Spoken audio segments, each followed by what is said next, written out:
Break के बाद एक बार फिर आप सभी का बहुत स्वागत है। बुलेटिन की शुरुआत करेंगे, बात होगी मिडिल ईस्ट की एक बड़े सवाल के साथ, क्या इजरायल भी ईरान पर हमले करेगा? दरअसल देखिए, पश्चिमी एशिया में एक बार फिर से युद्ध के बादल गहराने लगे हैं। इजरायल और ईरान के बीच तनाव अब एक और नए खतरनाक मोड़ पर पहुंचता हुआ दिखाई दे रहा है और इजरायली सेना का यह दावा है कि ईरान ने पड़ोसी देश जॉर्डन की दिशा में कई मिसाइलें दाग दी हैं, जिनका मुख्य निशाना रणनीतिक रूप से बेहद अहम बंदरगाह शहर अकाबा था। इस घटनाक्रम के बाद इजरायल ने अपने नागरिकों को संभावित हवाई हमलों के प्रति सतर्क रहने की चेतावनी जारी कर दी है और सुरक्षा एजेंसियों को हाई अलर्ट पर रखा गया है। हालात इसलिए भी गंभीर हैं क्योंकि पिछले हफ्ते अमेरिका और ईरान के बीच हुआ संघर्ष विराम समझौता टूट चुका है और इसके बाद पूरे क्षेत्र में सैन्य गतिविधियां तेज हो गई हैं और माना यह जा रहा है कि अब अपनी रणनीति बदलते हुए सीधे इजरायल की बजाय अमेरिका के करीबी सहयोगी अरब देशों और जॉर्डन को निशाना बना रहा है। रक्षा विशेषज्ञ का यह मानना है कि अगर किसी भी मिसाइल का असर इजरायली सीमा तक पहुंचता है या कोई हमला सीधे इजरायल को प्रभावित करता है तो फिर यह संघर्ष पूरे मध्य पूर्व को एक बड़े क्षेत्र युद्ध में झोंक सकता है। ऐसे में दुनिया की निगाहें इस पूरे घटनाक्रम पर टिकी हुई हैं क्योंकि पश्चिम एशिया में बढ़ता तनाव न केवल क्षेत्रीय सुरक्षा बल्कि वैश्विक राजनीति, तेल आपूर्ति और अंतरराष्ट्रीय स्थिरता पर भी गहरा असर डाल सकता है। इस मुद्दे पर हम खास मेहमानों के साथ चर्चा भी करेंगे और जानेंगे समझेंगे कि मिडिल ईस्ट में जो हालात अब एक बार फिर बिगड़ गए हैं, इसका असर आगे क्या होने वाला है, क्योंकि पूरी दुनिया की नजर इस वक्त मिडिल ईस्ट में है। क्योंकि जो मिडिल ईस्ट में हो रहा है उसका असर पूरी दुनिया में हो रहा है, पूरी दुनिया इसकी चपेट में आ रही है और इसे लेकर भी कई सवाल उठने लगे हैं कि आगे होने वाला क्या है। अब जंग एक बार फिर से भीषण होगी। आइए ग्राफिक्स के जरिए आपको कुछ जानकारियां दे देते हैं। देखिए, इजरायल का दावा यह है कि ईरान ने जॉर्डन की ओर मिसाइलें दाग दी हैं और अब युद्ध के खतरनाक मोड़ पर पहुंचने की एक बड़ी वजह यह भी कि हो सकता है कि इजरायल हमला कर दे। जॉर्डन के अकाबा में यह हमला, अकाबा पर हमला इजरायल की सुरक्षा चिंताओं को बढ़ाने वाला है और यह इजरायल बर्दाश्त नहीं करेगा कि अगर उसके बंदरगाह पर हमला होता है तो। इजरायल ने नागरिकों को हमलों को लेकर अलर्ट कर दिया है, सतर्क रहने के लिए कह दिया है। इजरायल में सेना और सुरक्षा एजेंसियां इस वक्त हाई अलर्ट पर हैं, यानी कि इजरायल भी अब पूरी तैयारी कर रहा है कि कैसे सुरक्षित खुद को रखा जाए, लेकिन इसके पीछे वजह मानी जा रही है कि पलटवार होगा इजरायल की ओर से। इजरायल ने संकेत दिए हैं कि जरूरत पड़ने पर जवाबी कार्रवाई भी की जा सकती है, हमलों का जवाब भी दिया जाएगा। फिलहाल इजरायल की ओर से हमले का कोई आधिकारिक ऐलान तो नहीं हुआ है, लेकिन उकसावे वाली कार्रवाई के बाद इजरायल जवाब दे सकता है, यह कहा जा रहा है। और अगर इजरायल जवाबी हमला करता है तो फिर अमेरिका इजरायल दोनों अगर हमले करेंगे तो समझिए ईरान की क्या स्थिति होगी। पश्चिम एशिया में जंग तेज हो सकता है अगर इजरायल भी इसमें शामिल हो जाएगा, क्योंकि अब तक इजरायल जो है शांत बैठा हुआ है। इजरायल ने अब तक दूसरे दौर में हमला नहीं किया है और अगर वो इसमें शामिल होगा तो हालात खराब हो जाएंगे। हमारे साथ captain Shyam Kumar defence expert के तौर पर जुड़ चुके हैं। बहुत स्वागत, वेरी गुड मॉर्निंग सर। सवाल इससे शामिल होगा और ईरान पर हमले करेगा और अगर ऐसा होता है तो फिर क्या स्थिति आप देख पा रहे हैं, क्या है इस पर आपका एनालिसिस सर? नमस्कार, जय हिंद, सरोवरुणा जी। जैसा मैं देख रहा हूं युद्ध को और जैसी परिकल्पना मैंने शुरुआत से की है उसके हिसाब से ये लड़ाई एक्चुअली अमेरिका की तरफ से जीसीसी को हॉर्मुज के ऊपर जो तमाशा चलता रहता है, वर्चस्व और उबाल पानी में खारापन लाता रहता है ईरान, जो गुप्त रूप से कई सालों से चल रहा है। 1988 में भी बहुत कुछ हुआ था इस एरिया में। Weaponisation of state of Hormuz को लोग कहते हैं कि बाद में लिवरेज दिया ईरान ने, ऐसा नहीं है। शुरू से यहीं पर लड़ाई होनी थी और वहीं पे लड़ाई आके अब एक्चुअली लड़ाई वहीं आई है जहां इससे शुरू में आनी चाहिए थी।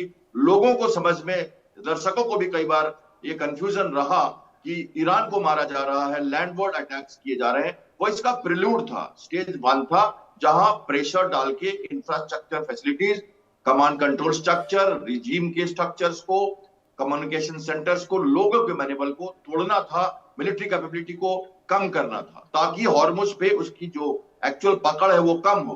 ये बात पहले दिन से अमेरिका को मालूम थी। उसने कई सारी तैयारियां की जिसके बारे में मैं आपसे यहाँ चर्चा कर चुका हूं और एडमिरल ब्रैड कूपर के नेतृत्व में सेंट्रल कमांड में ये लड़ाई नेवल वॉरफेयर के रूप में हॉर्मुज पे लड़ी जा रही थी लड़ी जा रही है और लड़ी जाएगी। तो इस हिसाब से मान के चलिए कि अगर आप अटैक्स की बात करें तो पूरा का पूरा अटैक फिलहाल सदर्न कोस्ट और सदर्न लाइंस जो है ईरान के, उसके ऊपर सुनिश्चित है अमेरिका की तरफ से। इजराइल को रोका हुआ है अमेरिका ने, और तेहरान भी जान रहा है कि उसे वो फ्लैंक खोलने पे और भी डायल्यूशन हो जाएगा अपने मिलिट्री स्ट्रेंथ का। इसलिए फिलहाल आप देख रहे हो कि इजराइल शांत है और अपनी जो रिक्वायरमेंट है उसकी हमास और हिजबुल्लाह के साथ वो अपनी बहती गंगा में हाथ धो रहा है जो उसकी जरूरत थी। ये बहुत समझने वाली बात है कि इजराइल अमेरिका को लेके आया नहीं, अमेरिका इजराइल को थोड़ी देर के लिए लेके आया था, कुछ टारगेट्स दिए थे और वहीं रोक दिया। आप जो अटैक की बात कर रहे हो, जॉर्डन सिटी जो अकोबा पोर्ट है, ये रेड सी से निकलता हुआ सी ऑफ अकोबा में जाके southern port of Eilat of Israel में मिलता है, जहां सबसे पहले दिन रेड सी में जब अटैक हुआ था 2-3 साल पहले, तो मिसाइलें हुती ने सबसे पहले वहां दागी थी, क्योंकि समुद्री रास्ते से इजराइल जाने का खूबसूरत शहर इलियट जो है, जो सिनाई प्रोविंस में आता है इजराइल के, और उसके बगल में ये जॉर्डन का पोर्ट है। तो यहां से मिलिट्री सपोर्ट्स और कई सारे एसेट्स अमेरिका ने हटाए हैं जो जॉर्डन में सुरक्षित रखे हुए हैं, और समुद्री रास्ता वो एक लॉजिस्टिक सपोर्ट देता है। तो वहां छिटपुट घटनाएं हो रही हैं, कुछ मिसाइलें के टुकड़े जो बगल में पोर्ट इलियट जो इजराइल का है वहां गिरा है। तो ये दूसरा एक फ्लैंक है जो हूती की तरफ से मुझे दिखता है। लेकिन लॉजिस्टिक सपोर्ट को एक तरह से डिस्ट्रॉय करने के लिए, एक भनक लेने के लिए, स्पेल करने के लिए ईरान ने एक डाइवर्जनरी अटैक किया है। ईरान का तरीका क्या है? एट्रिशन करना, कभी इधर मिसाइल कभी उधर मिसाइल, छोटे छोटे जगहों पे मारते रहो, थोड़ी थोड़ी ध्यान आकर्षित करते रहो और अमेरिका को थोड़ा परेशान करते रहो। अमेरिका पूरी तरह से एनिलेशन के बोर्ड में जबरदस्त अटैक करता है और ईरान छिटपुट डाइवर्जनरी अटैक करता है। तो आप मान के चलिए इजराइल चुप है अभी, क्योंकि अमेरिका ने उसे चुप रखा हुआ है और तेहरान इसका फायदा उठाते हुए वो भी चुप। देखिए, अमेरिका के कहने पर सर इजराइल चुप तो है, लेकिन अगर जॉर्डन पर हमला हुआ, एक अहम बंदरगाह पर अगर अटैक कर दिया जाता है, और जॉर्डन सोचिए कि ये तो सीधे तौर पर सुरक्षा के लिहाज से बहुत इंपॉर्टेंट है ना इजराइल के लिए, और अगर जॉर्डन पर हमला, ये तो अप्रत्यक्ष रूप से तो इजराइल पर ही हमला माना जाएगा। बिल्कुल, जॉर्डन उसका पड़ोसी देश है और जैसा कहा गया कि उसके ऊपर टुकड़े भी गिरे, लेकिन एक मुझे लगता है कि रिस्ट्रेन करेगा इजराइल, क्योंकि ये स्मेलिंग द ग्राउंड की टैक्टिक्स कही जाती है। लॉजिस्टिक सपोर्ट यूनिट्स वहां से आ रही हैं, मूवमेंट हुई होगी, और इसको देखते हुए ईरान ने कहा कि मुझे सब मालूम है, आप लोग कहां से क्या किससे मदद ले रहे हो, तो हर फ्लैंक पे हम देखो, जो दियो गार्सिया तक अटैक करने की कोशिश कर सकता है। आप मान के चलो वो अगर कंटिन्यूड एक सब्जेक्टिव अटैक हो तब तो ठीक है, पर ये स्मेलिंग द ग्राउंड, दुश्मन को बताना कि मैं सब कुछ देख रहा हूं, समझ रहा हूं, मेरे पास इंटेलिजेंस रिपोर्ट है और मेरी पकड़ पहुंच वहां तक भी है, जरूरत पड़ने पर मैं वहां जा सकता हूं। आप इसको ऐसे मान के चलिए, सस्टेन्ड अटैक होना और वन अटैक होने में फर्क है, और इससे क्या रिटेलिएशन होगा, क्या इजराइल करेगा, जॉर्डन का क्या रिएक्शन होगा, डिप्लोमेटिक या मिलिट्री, दोनों तरफ से ये सारी बातें वो देखने की कोशिश कर रहा है। पहले भी ऐसी घटनाएं हुई हैं, इसे वन टाइम रिस्पॉन्स के साथ कहना सही नहीं होगा। थोड़ी और हमें इसके लिए इंतजार करना होगा कि क्या एक सस्टेन्ड अटैक है या एक स्मेलिंग द ग्राउंड है। जी, लेकिन इतना घातक हो क्यों रहा है ईरान को ये तो पता होगा ना कि अमेरिका इजराइल अगर एक साथ आ जाते हैं, मान लीजिए कि अगर जॉर्डन पर हमला हुआ है तो जॉर्डन भी हो सकता है कि तैयार हो जाए अमेरिका और इजराइल के साथ आने के लिए, और अगर ऐसा होता है तो ये तो ईरान जो अभी बहुत ज्यादा देखिए नुकसान झेल रहा है, बहुत ज्यादा स्थिति खराब है, भले ही ईरान ये बताने की कोशिश करे कि हम मजबूत स्थिति में हैं, हथियार हमारे पास पर्याप्त हैं, लेकिन क्या वाकई में इजराइल, अमेरिका, जॉर्डन सभी का सामना कर पाएगा ईरान? लॉन्ग टर्म में नहीं, लेकिन मरता क्या ना करता। टैसिट सपोर्ट वर्ल्ड के कुछ कंट्रीज का पीछे से, सामने कोई नहीं, लेकिन ये जोरास्ट्रियन लोग थोड़े अपने आप को साहसी समझते हैं और हैं भी। वो कोशिश करेंगे कि वर्चस्व, जो खलीफा का रोल उन्होंने मिडिल ईस्ट में लेने की कोशिश की है पिछले 40-50 सालों से लगातार, उसको वो झेले, लेकिन सस्टेनेंस में देर तक लड़ाई हुई। आप मान के चलो, ट्रंप ने कहा अभी तो 100 दिन हुए हैं, हमने तो 18 साल वियतनाम में, 3 साल वर्ल्ड वॉर में, तो वो कह चुके हैं और ये भी कह चुके हैं कि मैं मरा तो साल भर के लिए मैंने मिलिट्री को ऑथराइज कर दिया है, ये वो टारगेट्स लॉक्ड हैं और वो मारेंगे ईरान को। तो सारी वार्निंग को एक तरह से आप लाइन में ला के देखिए तो स्लो एंड स्टेडी वॉर के रूप में ब्लॉकेड में 6 शिप्स को उन्होंने कल वापस कर दिया, एक को डिसेबल कर दिया, इराक ने मारा कुछ शिप्स को, टैंकर्स को, कुवैत ब्रंट झेल रहा है, बहरीन ब्रंट झेल रहा है, कुवैत से इराक का रास्ता जाता है, इराक में वहां कुर्द पे भी अटैक हुआ है एरबिल में। तो ये सारे फ्लैंक्स जो है वो अमेरिका देख रहा है कहां क्या कर सकता है, और सभी फ्लैंक्स को वो मजबूत करने की कोशिश कर रहा है। और मेनली कंसंट्रेशन है सदर्न ईरान पर, चाहे वो मुसहर हो, बंदर अब्बास हो, चाहवार पोर्ट हो, या सिरिक हो, जस्क हो, कसाम आइलैंड हो, लराक हो, खर्ग हो, और कुवैत सबसे नजदीक है उसकी। इसलिए कुवैत पहले दिन से मैं कह रहा था, 7 मार्च से मैंने कहना शुरू किया, कुवैत को सबसे ज्यादा मार पड़ी है, इजराइल 5वें नंबर पर है।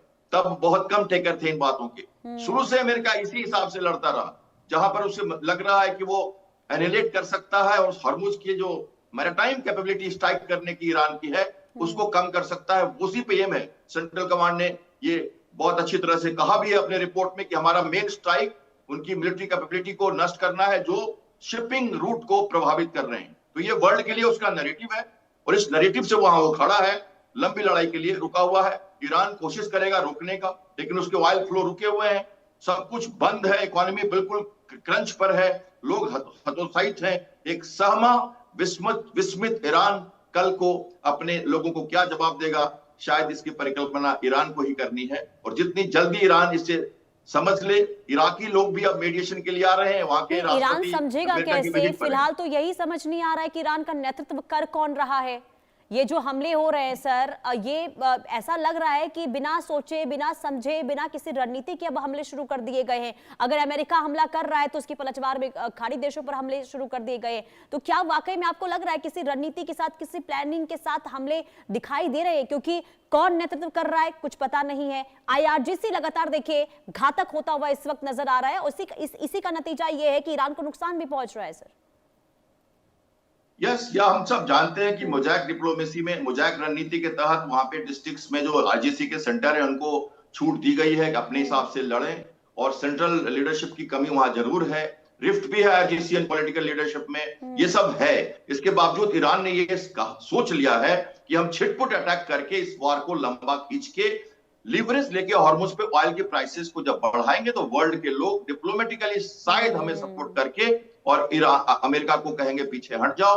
तो जितने देर तक वो अमेरिका को वहां रखेगा, क्योंकि अमेरिका बड़ा देश है, उसे थोड़ी भी क्षति होती है, जैसे एक सोल्जर मारा गया वहां पे इराक में, एक घायल हो गया है, तो ये छोटी छोटी क्षति जो होती है अमेरिका के लिए, ऐसे डेंट मार के ईरान छिटपुट रूप से देर तक टालता रहेगा युद्ध को, बड़ी लड़ाई में कूदेगा नहीं। मिसाइल कैपेबिलिटी और ड्रोन कैपेबिलिटी उसकी नष्ट हो चुकी है काफी सारी, आपने बताया, मिलिट्री कैपेबिलिटी कम बची है, और अमेरिका लगातार प्रेशर बना रहा है कि तुम्हारे पास अब कुछ नहीं है, कुछ दिनों की बात है, इसके बाद तुम्हें प्रेशर मार के हॉर्मुज को खोलना होगा। जो ट्रेडिशनल रूट है ना हॉर्मुज का, जो नीचे से बीच से जाता है ओमान की तरफ बीच में, उसको सुनिश्चित करना है, उसी को बहाल करना है। और ईरान चाहता है कि वो टॉल वाला रूट जो लद्दाख और कसाम आइलैंड के बीच से जाता है उसको करे। बस इसी की लड़ाई है, और ये बात मान के चलिए ओमान ने नया रास्ता खोल दिया है। थोड़ा गहरा कम पानी है, वहां पे पत्थर है, लेकिन धीरे धीरे सदन की तरफ से नॉर्थ की तरफ बढ़ते बढ़ते वो रूट स्टैब्लिश होगा, वहां पे माइंस हटा दिए जाएंगे, और अनमैन्ड बोट 100 से ज्यादा, दुनिया की पहली AI जनरेटेड 100 से ज्यादा अनमैन्ड बोट को बहरीन में सेंट्रल हेडक्वार्टर में खड़ा किया हुआ है, जो बिना क्रू के वहां पे सब कुछ कर रहे हैं। इनके सारे डिस्ट्रॉयर्स बाहर हैं, सुरक्षित हैं, दूर से लड़ रहे हैं। इस टैक्टिक से ब्लॉकेड लगाया हुआ है, ईरान के पोर्ट्स को ब्लॉक किया हुआ है, और हॉर्मुज को धीरे धीरे खाली कराया जा रहा है। कॉन्फिडेंस दिया जा रहा है मर्चेंट शिप्स को कि इस रास्ते से आइए, और जब इस रास्ते से जाते हैं तो उस पर ईरान अटैक करता है। यानी कि अलग अलग तरीके से अब इस जंग में स्ट्रैटेजी अपनाई जा रही है, ईरान की ओर से भी, अमेरिका की ओर से। अमेरिका तो यही कोशिश कर रहा है कि ईरान को झुकाया जाए, बातचीत के लिए मेज पर लाया जाए, लेकिन ईरान अभी फिलहाल तैयार दिखता नहीं है। बहुत शुक्रिया जुड़ने के लिए सर इंडिया न्यूज के साथ। आगे बढ़ते हैं, बड़ी खबर, रूस का यूक्रेन पर बड़ा मिसाइल हमला हुआ है, कीव समेत कई शहरों को निशाना बनाया गया।